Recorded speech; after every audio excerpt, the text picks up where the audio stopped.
Scholars learning classes में आपका स्वागत है। ये class ALP technician NTPC JEE group D के लिए है। बायोलॉजी के टॉप 1000 क्वेश्चन जो 10 सालों में सबसे ज़्यादा रिपीट हुए हैं।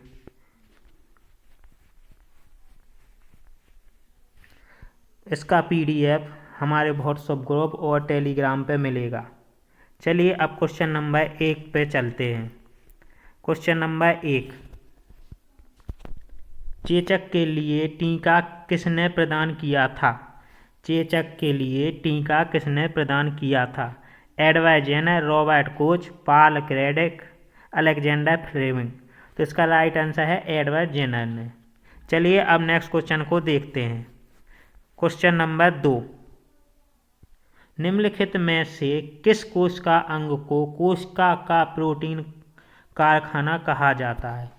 निम्नलिखित में से किस कोशिका को कोशिका का प्रोटीन कारखाना कहा जाता है? ALP टेक्नीशियन में पूछा गया है। तो हरित लवक को, लाइसोसोम को, माइटोकॉन्ड्रिया को, राइबोसोम को। तो इसका राइट आंसर है राइबोसोम को। चलिए अब नेक्स्ट क्वेश्चन को पे चलते हैं। क्वेश्चन नंबर 3, प्रश्न नंबर 3, जीवन की मूलभूत इकाई क्या है? जीवन की मूलभूत इकाई क्या है? RRB NTPC 28/3/2016 को पूछा गया और ग्रुप डी 2018 में पूछा गया है। जीवन की मूलभूत इकाई क्या है? तो कोशिका, अंग, ऊतक, नाभिक। तो इसका राइट आंसर है कोशिका। सेल एक जीवन की मूलभूत इकाई है। चलिए अब नेक्स्ट क्वेश्चन पर चलते हैं। क्वेश्चन नंबर 4, डैश डैश ऊतक में कोशिकाएं जीवित, लंबी और कोनों पर अनियमित रूप से मोटी होती हैं। ऊतक में कोशिकाएं जीवित, लंबी और कोनों पर अनियमित रूप से मोटी होती हैं। स्क्लेरन कायमा, आयरन कायमा, कोलेन कायमा, पेरेन कायमा। तो इसका राइट आंसर है कोलेन कायमा, ऑप्शन नंबर C। चलिए अब नेक्स्ट क्वेश्चन पे चलते हैं।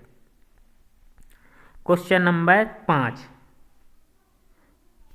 ऊतक का निर्माण मृत कोशिकाओं के संयोजन से होता है। ऊतक का निर्माण मृत कोशिकाओं के संयोजन से होता है। देखिए दोस्तों, ये क्वेश्चन कितनी बार रिपीट हुआ है।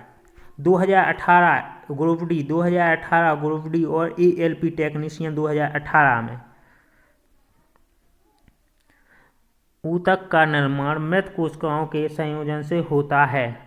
स्क्लेरन कायमा, कोलेन कायमा, एरेन कायमा, पेरेन कायमा। तो इसका राइट आंसर है स्क्लेरन कायमा। चलिए नेक्स्ट क्वेश्चन देखते हैं। क्वेश्चन नंबर 6, निम्नलिखित में से कौन सा विकास के सिद्धांत से संबंधित है? निम्नलिखित में से कौन सा विकास के सिद्धांत से संबंधित है? Miller, Charles Darwin, gene wasting Lamarck, जोजो मेंडल, रोजर मेंडल। तो इसका राइट आंसर है चार्ल्स डार्विन। निम्नलिखित में से कौन सा विकास के सिद्धांत से संबंधित है? Miller, Charles Darwin, gene Lamarck, Roger Mendel. तो इसका राइट आंसर चार्ल्स डार्विन। चलिए अब नेक्स्ट क्वेश्चन देखते हैं। क्वेश्चन नंबर 7, पौधों में लचीलापन डैश डैश ऊतक के कारण होता है। पौधों में लचीलापन डैश डैश ऊतक के कारण होता है। ऑप्शन नंबर A जाइलम, स्क्लेरन कायमा, कोलेन कायमा, फ्लोएम। तो इसका राइट आंसर है कोलेन कायमा। चलिए अब नेक्स्ट क्वेश्चन पे चलते हैं। क्वेश्चन नंबर 8, निम्नलिखित में से कौन सा जीव पुनर्जनन और मुकुलन द्वारा प्रजनन कर सकता है? पुनर्जनन और मुकुलन द्वारा प्रजनन कर सकता है। खमीर, प्लाज्मोडियम, हाइड्रा, प्लेनेरिया। तो इसका राइट आंसर है हाइड्रा। हाइड्रा प्रजनन और मुकुलन द्वारा जनन कर सकता है। देखिए दोस्तों, ये कितनी बार रिपीट हुआ है? कम से कम 5-6 बार रिपीट हुआ है। ये क्वेश्चन रट लें बिल्कुल। चलिए नेक्स्ट क्वेश्चन पे चलते हैं। क्वेश्चन नंबर 9, को पचाने के लिए शाकाहारी को लंबी छोटी आंत की आवश्यकता होती है। किसको पचाने के लिए शाकाहारी को लंबी छोटी आंत की आवश्यकता होती है? Chloroplast, cellulose, carbohydrate, protein. तो इसका राइट आंसर है सेलुलोज, ऑप्शन नंबर बी। चलिए अब नेक्स्ट क्वेश्चन पे चलते हैं। Question number 10। हमारा दंत बल्क यानी एनामेल से बना होता है। हमारा दंत बल्क एनामेल से बना होता है। कैल्शियम फास्फेट से, कैल्शियम सल्फेट से, कैल्शियम ऑक्साइड से, कैल्शियम कार्बोनेट से।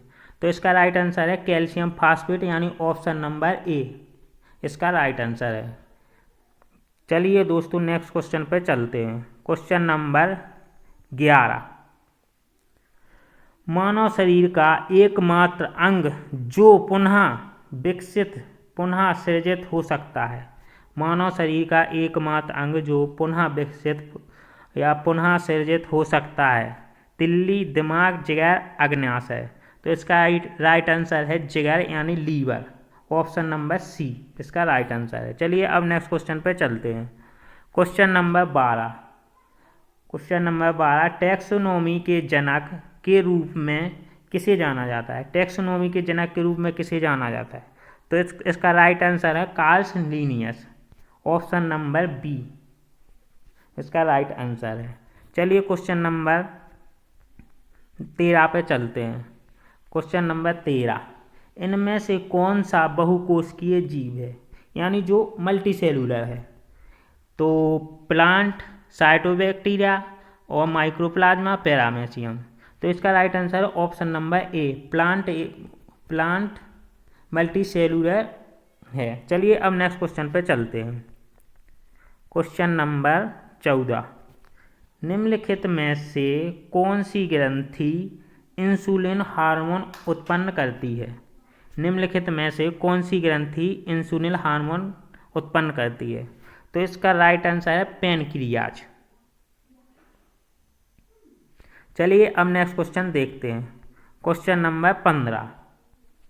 जब कोई व्यक्ति बहुत क्रोधित, शर्मिंदा या चिंतित होता है तो कौन सा हार्मोन शरीर को स्ट्रेस से निपटने में मदद करता है? जब कोई व्यक्ति बहुत क्रोधित, शर्मिंदा या चिंतित होता है तो कौन सा हार्मोन शरीर को स्ट्रेस से निपटने में मदद करता है? एड्रेनलिन, थायरोक्सिन, एस्ट्रोजन और टेस्टोस्टेरोन। तो इसका राइट आंसर है एड्रेनलिन यानी ऑप्शन नंबर ए इसका राइट आंसर है। चलिए अब नेक्स्ट क्वेश्चन देखते हैं। Question number 16। कौन सा तत्व थायरोक्सिन के संश्लेषण के लिए आवश्यक है? कौन सा तत्व थायरोक्सिन के संश्लेषण के लिए आवश्यक है? Manganese, iodine, iron, zinc. तो इसका राइट आंसर है आयोडीन यानी ऑप्शन नंबर बी इसका करेक्ट आंसर है। चलिए नेक्स्ट क्वेश्चन देखते हैं। Question number 17। Question number 17। श्वसन तंत्र का कौन सा भाग वायु नली को सिकुड़ने से रोकता है? श्वसन तंत्र का कौन सा भाग वायु नली को सिकुड़ने से रोकता है? ए पसलियाँ, बी उपास्थि के छल्ले, रीढ़, हड्डी। तो इसका राइट आंसर है उपास्थि की छल्ले यानी ऑप्शन नंबर बी इसका करेक्ट आंसर है। चलिए अब नेक्स्ट क्वेश्चन पर चलते हैं। Question number 18। फेफड़ों में एल्वियोली क्यों होते हैं? फेफड़ों में एल्वियोली क्यों होते हैं? फेफड़ों को यांत्रिक समर्थन देने के लिए, फेफड़ों के लिए पंपिंग क्रिया प्रदान करने के लिए, फेफड़ों के आयतन को बढ़ाने के लिए, सरफेस एरिया को बढ़ाने के लिए। इसका राइट आंसर है ऑप्शन नंबर सी फेफड़ों के आयतन को बढ़ाने के लिए। दोस्तों ये गलती से आंसर डी लग गया है इसमें। इसका राइट आंसर है सी फेफड़ों के आयतन को बढ़ाने के लिए। ये आरआरबी ग्रुप डी 2022 में पूछा गया है। चलिए नेक्स्ट क्वेश्चन को देखते हैं। Question number 19। सामान्य श्वास के दौरान हम जब श्वास छोड़ते हैं तो क्या होता है? सामान्य श्वास के दौरान हम जब श्वास छोड़ते हैं तो क्या होता है?